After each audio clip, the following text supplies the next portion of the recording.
ഹരി ഓം നമസ്തേ. പുതിയൊരു വീഡിയോയിലേക്ക് എല്ലാവർക്കും സ്വാഗതം.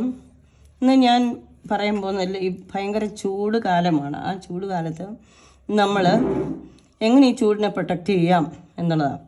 ഒന്നാമത്തെ കാര്യം, നമ്മൾ അധികം 10 മണിക്ക് ശേഷം ഒരു 4-5 മണി വരെ വെളിയിൽ ആ സൂര്യപ്രകാശം ഒരുപാട് അടിക്കാൻ പോകാതിരിക്കുക. അതാണ് ഏറ്റവും ഇമ്പോർട്ടൻ്റ് ആയിട്ടുള്ള കാര്യം.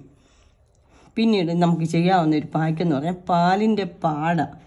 അത് ഏറ്റവും നല്ലതാണ്. പാലിൻ്റെ പാട പണ്ടൊക്കെ എൻ്റെയൊക്കെ കുഞ്ഞിലെ നമ്മൾ കുഞ്ഞുങ്ങളെയൊക്കെ തേപ്പിക്കുമായിരുന്നു പാലിൻ്റെ പാട. ആ പാലിൻ്റെ പാട ഇട്ട് കുഞ്ഞിനെ തേപ്പിച്ച് കഴിഞ്ഞാൽ ഒരുപാട് നല്ലതാണ്, നല്ല എഫക്റ്റാണ് ആ പാലിൻ്റെ പാട കൊണ്ട്.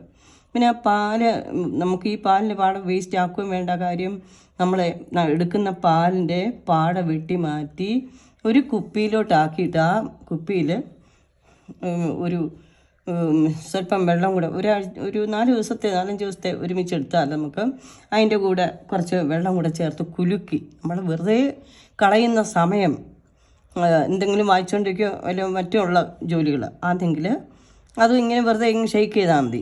ശകലം നേരം ഷെയ്ക്ക് ചെയ്ത് കഴിയുമ്പം നെയ്യ് വെണ്ണ ഉരുണ്ട് ആ കുപ്പിക്കകത്ത് വരും. അപ്പോൾ നമുക്കത് ഉപയോഗിക്കുകയും ചെയ്യാം.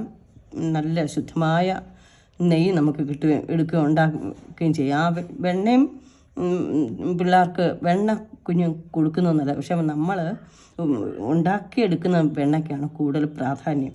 അതുപോലെ തന്നെയാണ് പശുവിൻ പാലും. നമുക്ക് ഒറിജിനൽ പശുവിൻ പാൽ കിട്ടിയാൽ നല്ലതാണ്. പക്ഷേ ഇപ്പം പശുവിനെ വളർത്താനൊക്കെ എല്ലാവർക്കും ഉള്ള ബുദ്ധിമുട്ടുകൊണ്ട് ഇപ്പം അങ്ങനെ ഒറിജിനൽ നല്ല പാല് കിട്ടാൻ പ്രയാസമാണ്.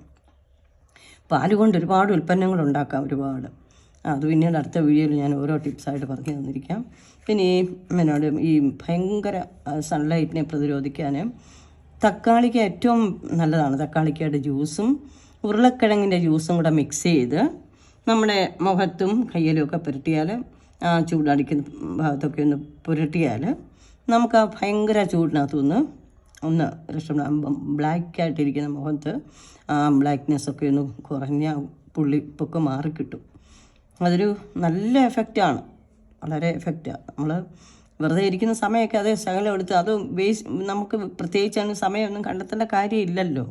നമുക്ക് അരനിമിഷം പോരെ. നമ്മൾ കൂട്ടാനെടുക്കുമ്പോൾ ആ തക്കാളിക്ക് ഒന്നെടുത്ത് തിരിച്ച് വെച്ചും 4 പീസാക്കിയിട്ട് ഒന്ന് പ്രസ് ചെയ്താൽ മതി. അപ്പോൾ അതിൻ്റെ ജ്യൂസ് കിട്ടും. ഇല്ലേ നമുക്ക് ചെറിയ ഗ്രേറ്റർ കാണുമല്ലോ, ആ ഗ്രേറ്ററെ വെച്ച് ഒന്ന് ഉരച്ചെടുത്തിട്ട് അതിൻ്റെ ജ്യൂസ് എടുത്താലും നല്ലതാണ്. അതുപോലെ തന്നെയാണ് ഉരുളക്കിഴങ്ങിൻ്റെ ഒരു പീസ് എടുത്തിട്ടൊന്ന് ചെറിയ ഗ്രേറ്ററെ വെച്ച് ഉരച്ച് ആ ജ്യൂസും ഇത് രണ്ടും കൂടെ മിക്സ് ചെയ്ത് പുരട്ടിയാൽ മുഖത്തെ ആ കരിവെങ്കിലൊക്കെ മാറിക്കിട്ടും. ഇനിയും അടുത്ത ദിവസം മറ്റൊരു വീഡിയോയുമായിട്ട് ഞാൻ നിങ്ങളുടെ മുമ്പിൽ വന്നിരിക്കും. നിങ്ങൾ എൻ്റെ വീഡിയോ ഇഷ്ടപ്പെട്ടുവെങ്കിൽ തീർച്ചയായിട്ടും കമൻറ്റ് ചെയ്യുക, ലൈക്ക് ചെയ്യുക, സബ്സ്ക്രൈബ് ചെയ്യുക. നിങ്ങളുടെ വിലപ്പെട്ട കമൻസും ഒക്കെയാണ് എൻ്റെ വീണ്ടും വീഡിയോ ചെയ്യാനുള്ള എൻ്റെ ഒരു ശക്തി. അതിന് നിങ്ങളെല്ലാവർക്കും അടുത്ത വീഡിയോ ഞാൻ ചെയ്യാൻ വേണ്ടി ഉള്ള ആ പ്രചോദനം എനിക്ക് ലഭിക്കാൻ ഉള്ള കാര്യങ്ങൾ, അതും നമ്മൾ വെറുതെ വിരലുകൊണ്ടൊന്ന് ടച്ച് ചെയ്താൽ മതിയല്ലോ.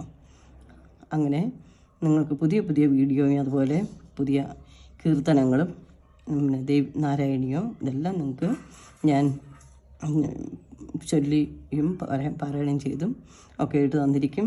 നമ്മുടെ വിലപ്പെട്ട നിമിഷങ്ങൾ ഒരിക്കലും നഷ്ടപ്പെടാൻ പാടില്ല എന്നാണ് ഭഗവാനും നമ്മുടെ പുരാണങ്ങളിലെല്ലാം പറഞ്ഞിരിക്കുന്നത്. അങ്ങനെയാണ്. അരനിമിഷം പോലും വെറുതെ നിങ്ങൾ കളയാൻ പാടില്ല എന്ന്. ഇന്ന് തൃപ്രയാർ ഏകാദശിയും കൂടെയാണ്.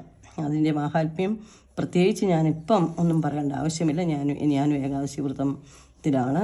വ്രതം നോക്കുന്ന ആളാണ്. 2 ഏകാദശിയും ഞാൻ നോക്കും. അതിൻ്റെ ഒരു മനസ്സിൻ്റെ സന്തോഷം നമുക്ക് പറഞ്ഞറിയിക്കാൻ വയ്യാത്ത ആനന്ദമാണ്. അതുകൊണ്ട് എല്ലാവർക്കും ത്രിപുര ഏകാദശി ആശംസകൾ നേർന്നുകൊണ്ട് നമസ്തേ. അടുത്ത വീഡിയോയിലേക്ക് വീണ്ടും കാണാം.